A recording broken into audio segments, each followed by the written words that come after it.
शिव गुरु के चरणों में प्रणाम करता हूँ। शिव की शक्ति अपरंपार है। शिव माया की नगरी है। शिव ही सन्यासी की भी नगरी है।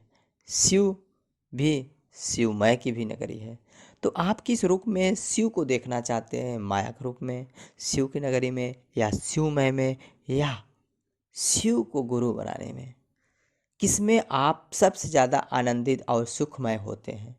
क्योंकि जिस चीज़ में आप सुखमय होंगे वही तो शिव देंगे। शिव का विपरीत कुछ भी नहीं करते हैं। जो चाहोगे वो शिव देंगे। बट भाव से, मन से, दिल से ही आपको शिव को चाहना पड़ेगा। कहने का तात्पर्य यह है कि आप अपने लाइफ का पूरा रिव्यू कर लो। आप अपने लाइफ का पूरा रिव्यू कर लो कि आपने अभी तक क्या किया। शायद संसार का हर वो काम कर रहे हो, दिल और मन भी कह रहा मैं आगे बढ़ूं, मुझे हर एक लाइफ का हर एक चीज़ अचीवमेंट मिले। कभी आपने सोचा जिस चीज़ के लिए आए हैं, जिस काम के लिए आए हैं, कभी आपने किया? क्योंकि जो भी चीज़ें सोच रहे हो, जो भी चीज़ें आप अपने अचीवमेंट के लिए सोच रहे हो, क्या वो आपके साथ जाएगा मरने के बाद? शायद नहीं। क्यों? क्योंकि शिव ने आपको खाली हाथ भेजा है। आपने जो कर्म किया वो आपका अभी तक है, क्योंकि आप साथ में हो। तो कर्म की प्रधानता से ही आपने सब कुछ बनाया। बट आपने कभी शिव को बनाया अपना? शिव को गुरु माना अपना? शायद नहीं। जिसने आपको जीवन दिया, जिसने इस शरीर में प्राण भरा, कभी आपने सोचा नहीं कि मैं शिव का भी बन जाऊं? यदि सोचा भी होगा कि अभी तो मेरा खेलने कूदने का समय है, जब टाइम आएगा तो शिवमय हो जाएंगे। जी, यही आपके दिमाग और सोच में आता है। क्या आपको पता है आपकी लाइफ कितनी है? आपकी ज़िंदगी कितनी है? आप कितने उम्र तक जी रहे हो या जियोगे? नहीं। तो यदि आप किसी भी उम्र में आप नहीं रहते हो, इस शरीर को छोड़ देते हो, त्याग देते हो, तो क्या होगा? आप तो शिव का नाम ही लिया नहीं, जो संसार से परे है, जगत से परे है, आपको समय बर्बाद करता है शिव का नाम लेने में ना।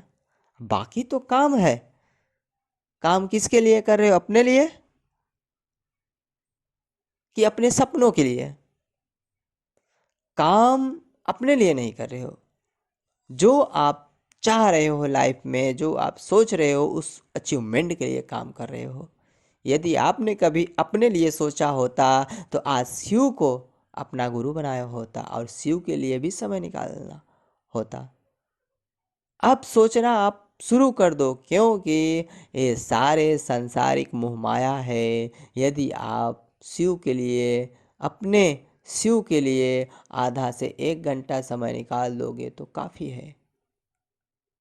एक दिन में 24 घंटा होता है, 24 घंटे में 1 घंटा आप शिव के लिए निकालो।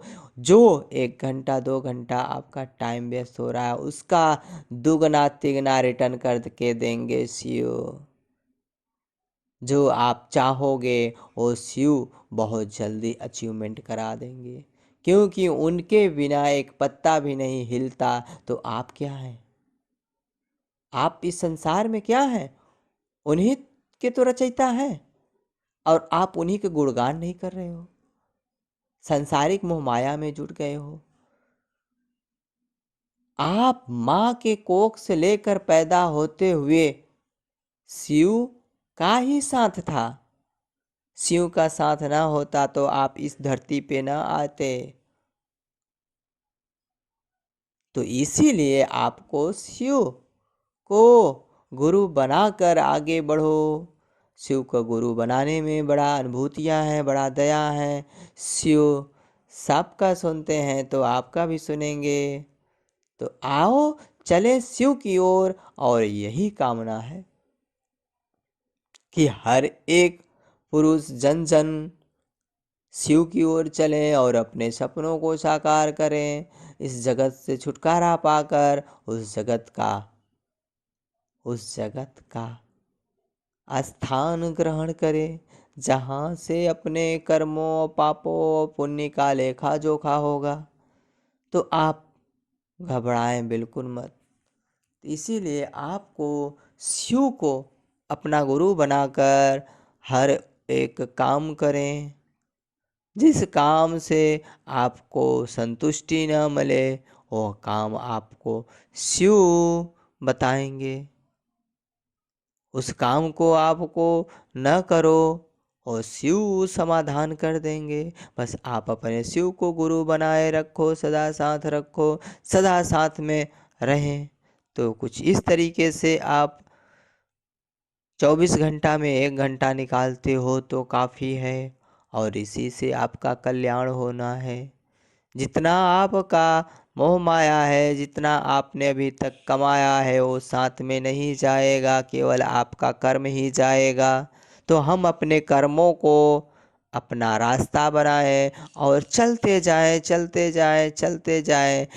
जिस दिन बुलावा आएगा, यदि आपका कर्म ठीक होगा तो उसी तरीके से आपको भोग मिलेगा।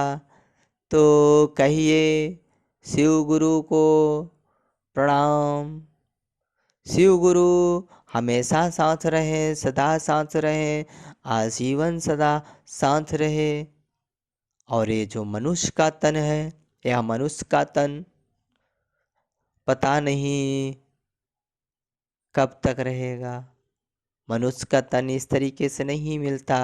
मनुष्य का तन ईश्वर भी भेजता है, जा जितने भी तू का पाले काले पाप किए हैं उसको फिर से सही कर दे।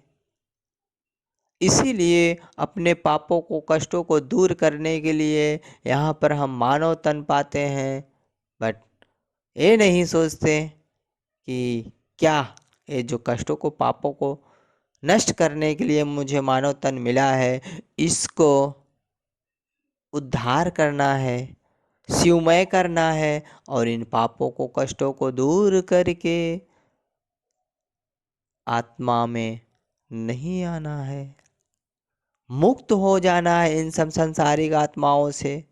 बट हम आप फिर विलीन हो जाते हैं इन सांसारिक जीवन में, तो कहाँ से हम मुक्ति पाएंगे? फिर जाओगे, फिर बोलेंगे क्या हुआ। इसीलिए मैं मनुष्य का तन आपको दिया था। तब वहाँ पर आपको जो कोड़ा पड़ता है, समझ में आता है कि हे मुझसे बहुत बड़ी गलती हो गई। मैं गया था आपको पाने के लिए, बट आपको मैंने भुला दिया और कुछ अलग काम करने लगा। तो इसलिए आप संभल जाओ, शिव को अपना गुरु बनाकर आगे बढ़ो। जब आप आगे बढ़ोगे तो आपके रास्ते खुलते जाएंगे, शिव सब कुछ देते जाएंगे और दे भी रहे हैं। तो इसलिए शिव को गुरु बनाइए और आगे बढ़िए, अपने कष्टों को दूर कीजिए, अपने पापों को दूर कीजिए, और एक शांत भाव से मन से सोचकर शिव को प्रणाम करते हुए आगे बढ़ते रहिए। धन्यवाद।